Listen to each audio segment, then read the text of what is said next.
নমস্কার, শুরু করছি প্যারালাল ঝলক। মোহনবাগান ইস্টবেঙ্গল মহামেডান তো আছেই, সঙ্গে ভারতীয় ও আন্তর্জাতিক ফুটবলের সমস্ত খবর নিয়ে দেখে নেব আমাদের বিশেষ সেগমেন্ট খেল সকার। আইএসএল এর আগেই বড় ধাক্কা মোহামেডানের। আইএসএল এ খেলা রীতিমতো অনিশ্চিত সাদা কালো ব্রিগেডে। এবারই প্রথম আইএসএল এ পা রাখার কথা মোহামেডানের, কিন্তু প্রতিযোগিতা শুরুর মুখেই সরে যাচ্ছে মোহামেডানের ইনভেস্টর বাংকার হিল। যা খবর তাতে কো স্পন্সর রাঁচি গ্রুপে থাকা নিয়েও অনিশ্চয়তা। ক্লাবের সঙ্গে মতানৈক্যের জেরেই শেষ পর্যন্ত সরে যাচ্ছে বাংকার হিল। কয়েকদিন আগেই রাঁচির সঙ্গে একটা টার্ম অ্যান্ড কন্ডিশনিং ঠিক হয়েছিল, কিন্তু তার চুক্তি হওয়ার আগেই ক্লাবের তরফ থেকে কয়েকটি প্রস্তাবের জন্যই সরে যাচ্ছে লগ্নিকারী সংস্থা। প্রথমে ক্লাব, বাংকার হিল এবং রাঁচির তরফ থেকে দুজন করে বোর্ড সদস্য হওয়ার কথা থাকলেও পরবর্তীতে ক্লাবের তরফ থেকে 5 জনকে রাখার প্রস্তাব করা হয়। এমনকি মোহামেডান চায় চেয়ারম্যানও হন ক্লাবেরই কেউ। আরও বেশ কয়েকটি ক্ষেত্রে মতানৈক্যের জেরেই সম্পর্ক ছিন্ন করার সিদ্ধান্ত। এমনকি আইনি পথেও হাঁটতে পারে বাংকার হিল। তবে মোহামেডান ক্লাব কর্তারা এখনও আশাবাদী সব সমস্যা মিটে যাবে। पिछले 4 सालों में मैंने बहुत मेहनत और पैसा इन्वेस्ट करके इस क्लब को एक अच्छे पायदान पर लाया हूं। मुझे इस चीज का यकीन है, बट ये एक फाइनल स्टेज में कुछ रॉन्ग एक्सपेक्टेशंस के कारण ये डील अब नहीं हो रही है। बहुत दुख के साथ मुझे कहना पड़ रहा है कि आने वाला टाइम बहुत टफ है और डिफिकल्ट होगा कि कैसे हम मोहम्मद स्पोर्टिंग आईएसएल में पार्टिसिपेट करें। मैं बेस्ट ऑफ लक कहना चाहूंगा क्लब को। मैं जानता हूं वो कैपेबल हैं टू मैनेज द क्लब। এবার পুজোয় কলকাতায় আসতে চলেছেন রোনাল্ডো। না, ক্রিশ্চিয়ানো রোনাল্ডো নন, ব্রাজিলের সিনিয়র রোনাল্ডো। এর আগে যিনি মেসি, হিগুয়েতা, দুঙ্গা, রোনাল্ডিনহোদের শহরে এনেছিলেন, সেই শতদ্রু দত্তই উদ্যোগ নিয়েছেন। এবারের পুজোয় রোনাল্ডো দর্শন হতে চলেছে বাংলার বাড়তি প্রাপ্তি। তবে আরজিকর কাণ্ড নিয়ে কলকাতার পরিস্থিতি এখনও উত্তাল। পুজোর আগে পরিস্থিতি শান্ত না হলে পুজোর পর আসতে পারেন রোনাল্ডো। মঙ্গলবার ডুরান্ড সেমিফাইনালে বেঙ্গালুরু এফসির বিরুদ্ধে নামছে মোহনবাগান সুপার জায়ান্ট। মরশুমের প্রথম ট্রফি জিতে মরিয়া গতবারের চ্যাম্পিয়নরা। তবে সুনীলদের প্রচণ্ড গুরুত্ব দিচ্ছেন বাগান কোচ হোসে মলিনা।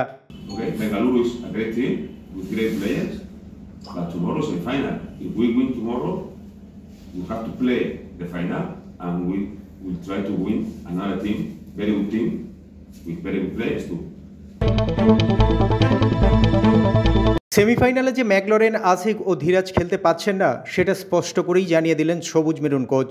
এমনকি মেনে নিলেন এখনও তার দল 90 মিনিট খেলার মতো তৈরি নয়।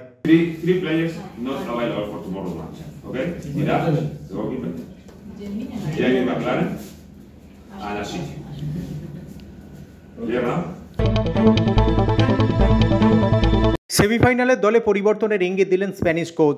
জানালেন সবাইকে ঘুরিয়ে ফিরিয়ে খেলিয়ে তৈরি রাখতে চান।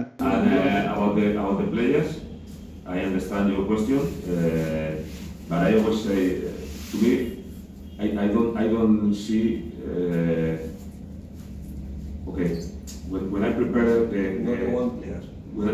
when I prepare the matches, I have to watch all the players of the opponent of the rival, okay, of the opponent, but I don't prepare for.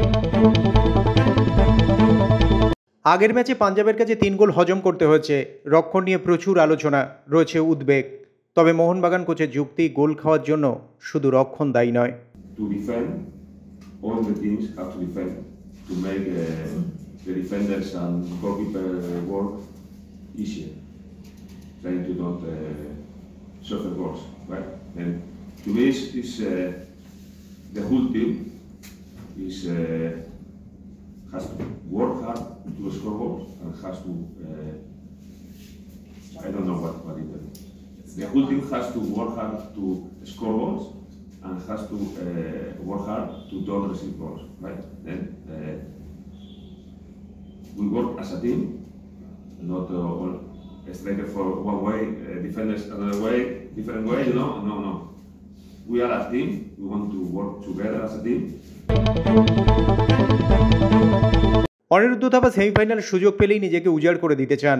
দল নিয়েও দারুণ আশাবাদী midfielder. Yes, Jimmy is an important player and we will see in the future how well and how soon he can come on the pitch. আন্তর্জাতিক football থেকে অবসর নিয়েছেন সুনীল ছেত্রী, কিন্তু club ফুটবলে এখনও তিনি ভয়ঙ্কর হয়ে উঠতে পারেন। পাশাপাশি বেঙ্গালুরুও কঠিন প্রতিপক্ষ। এভাবেই মোহনবাগানকে সতর্ক করলেন প্রাক্তন ফুটবলার মানস ভট্টাচার্য। ওরকম একটা বড় মাপের ফুটবলার যখন দলে খেলবে, অন্য খেলোয়াড়রা কিন্তু তখন উদ্বুদ্ধ হয়। তাই কোচ চাইছে সুনীলকে রেখে বাড়তি চাপ আমাদের উপর তৈরি করা। আরজিকর কাণ্ডের প্রতিবাদে যাতে যুবভারতী আবার উত্তাল হয়ে না ওঠে, সে কারণেই সতর্ক পুলিশ প্রশাসন। মঙ্গলবার মোহনবাগান বেঙ্গালুরু ম্যাচে কোনো টিফো নিয়ে যাওয়া যাবে না, নির্দেশিকা জারি করা হলো। মোহনবাগান ক্লাবের পক্ষ থেকেও সমর্থকদের সেই বার্তা দেওয়া হয়েছে।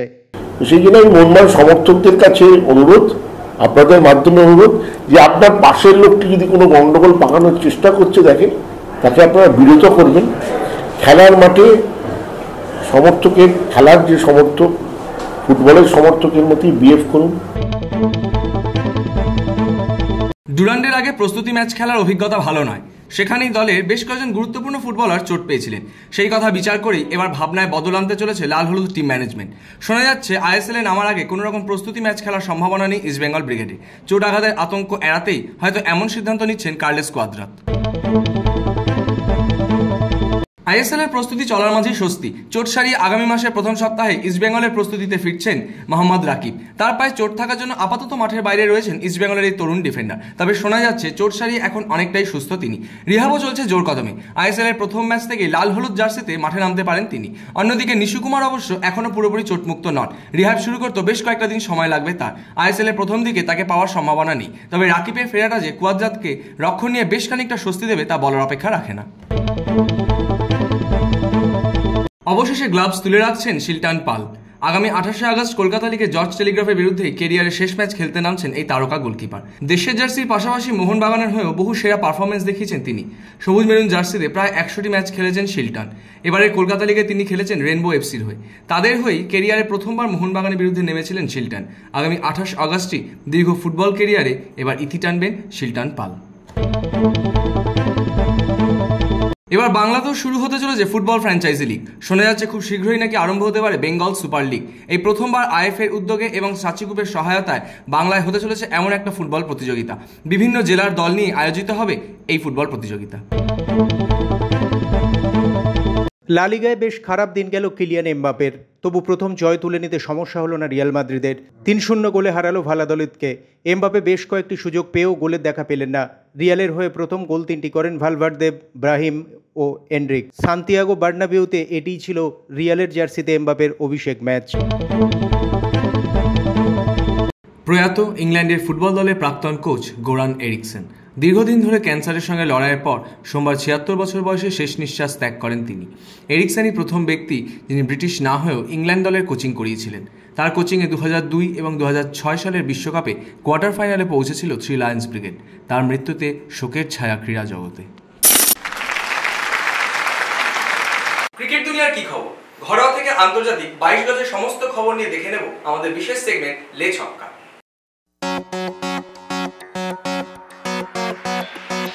সামনেই রয়েছে বাংলাদেশের বিরুদ্ধে টেস্ট সিরিজ, তারপর ভারতের সামনে রয়েছে নিউজিল্যান্ড এবং অস্ট্রেলিয়া সফর। দলে আসার লক্ষ্যে বুচিবাবু প্রতিযোগিতাতেই নামার প্রস্তুতি শুরু করে দিলেন শ্রেয়াস আইয়ার ও সূর্যকুমার যাদব। মুম্বাইয়ে একসঙ্গেই দুই তারকা মাঠে নেমে পড়েছে সোমবার। বুচিবাবু প্রতিযোগিতাতে তাদের পারফরমেন্স দেখার অপেক্ষাতেই রয়েছেন সকলে। আসন্ন আইপিএলে কি পাঞ্জাব কিংসের জার্সিতে দেখা যেতে চলেছে রোহিত শর্মাকে? সঞ্জয় বাঙ্গারের কথায় তো তেমনই ইঙ্গিত। এবারে মেগা নিলামের আগে ছেড়ে দেওয়া হতে পারে রোহিতকে। তেমনটা হলে তাকে নেওয়ার জন্য কার্যত প্রস্তুত পাঞ্জাব কিংস। এই মুহূর্তে নেতৃত্বের জায়গাটাই সবচেয়ে দুর্বল পাঞ্জাবে। রোহিত শর্মাকে দলে নিয়ে যে সেই জায়গাটাই শক্তিশালী করতে চাইবে পাঞ্জাব, তা বলার অপেক্ষা রাখে না। 22 গজে নতুন জীবন শুরু করতে চলেছেন শিখর ধাওয়ান। আন্তর্জাতিক ক্রিকেট থেকে অবসর নেওয়ার পর এবার লেজেন্ডস লিগ ক্রিকেটে যোগ দিলেন গব্বর। সব ফরম্যাটের ক্রিকেটকে গুড বাই জানানোয় আইপিএলের বাইরে ফ্র্যাঞ্চাইজি ক্রিকেটে তার খেলতে আর কোনো বাধা রইল না। বাংলাদেশের কাছে পাকিস্তানের বিশ্রী হারের পিছনে ভারতের যোগাযোগ দেখছেন রামিজ রাজা। তিনি মনে করেন এশিয়া কাপে ভারতীয় ব্যাটসম্যানরাই পাকিস্তানি বোলারদের মনোবল ভেঙে গুড়িয়ে দিয়েছিলেন। তারপরই পাক বোলারদের আত্মবিশ্বাস তলানিতে চলে গিয়েছে। প্রাক্তন পাক ক্রিকেটার এও মনে করেন যে পাকিস্তানি পেসারদের সেই দাপটের যুগ শেষ হয়ে গিয়েছে। পাকিস্তান ক্রিকেটের পরামর্শদাতার পদ থেকে ইস্তফা দিতে চলেছেন ওয়াকার ইউনিস। বাংলাদেশের বিরুদ্ধে টেস্টে ভরাডুবি। শোনা যাচ্ছে নির্বাচকদের অসহযোগিতার কারণ দেখিয়েই এবার নিজের পদ থেকে সরে দাঁড়াচ্ছেন পাকিস্তানের প্রাক্তন তারকা পেসার। ইতিমধ্যে নাকি তার পরিবর্তে নতুন পরামর্শদাতা নেওয়ার বিজ্ঞাপনও দিয়েছে পিসিবি।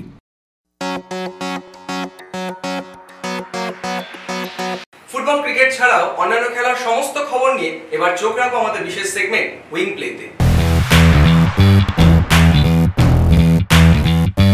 ব্যাডমিন্টন এশিয়া অনূর্ধ্ব 15 চ্যাম্পিয়ন হলেন ভারতের তানভি পাত্রী। ফাইনালে তিনি হারালেন ভিয়েতনামের থি থু হুয়েনকে। মাত্র 34 মিনিটের মধ্যে স্ট্রেট গেমে ম্যাচ শেষ করে দেন তানভি। টুর্নামেন্টের শীর্ষ বাছাই ছিলেন ভারতীয় শাটলার।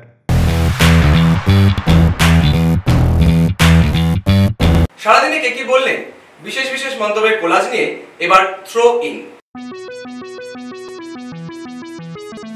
আমার মতে বিরাট আরও কয়েক বছর টেস্ট অধিনায়ক থাকতে পারত। সম্ভবত 65টি টেস্টে নেতৃত্ব দিয়েছে।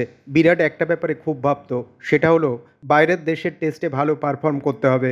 কারণ ভারতের মাটিতে যে দেশই আসুক না কেন, ভারতের জয়ের সম্ভাবনা 75%। আমি চিকুনগুনিয়ায় আক্রান্ত। বেশ কিছুদিন ধরে আমি অসুস্থ। সারা শরীরে যন্ত্রণা নিয়েই অলিম্পিক্সে নেমেছিলাম। অসুস্থতার জন্য নিজের সেরাটা দিতে পারিনি। আসলে লড়াই করার মতো শক্তি ছিল না। এখনও সম্পূর্ণ সুস্থ হতে পারিনি, তাই কয়েকটা প্রতিযোগিতায় না খেলার সিদ্ধান্ত নিয়েছি।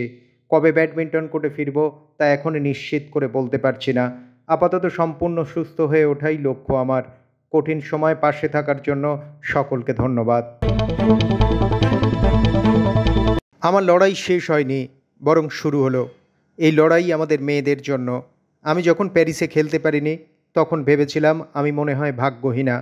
তবে ভারতে ফিরে যে ভালোবাসার সমর্থন পেলাম তা আমার ভুল ভাঙালো। বুঝিয়ে দিল যে আমি সত্যিই খুব ভাগ্যবতী। এই সম্মানের জন্য আজীবন ঋণী থাকব। আমার কাছে তা যে কোনো পদকের ঊর্ধ্বে।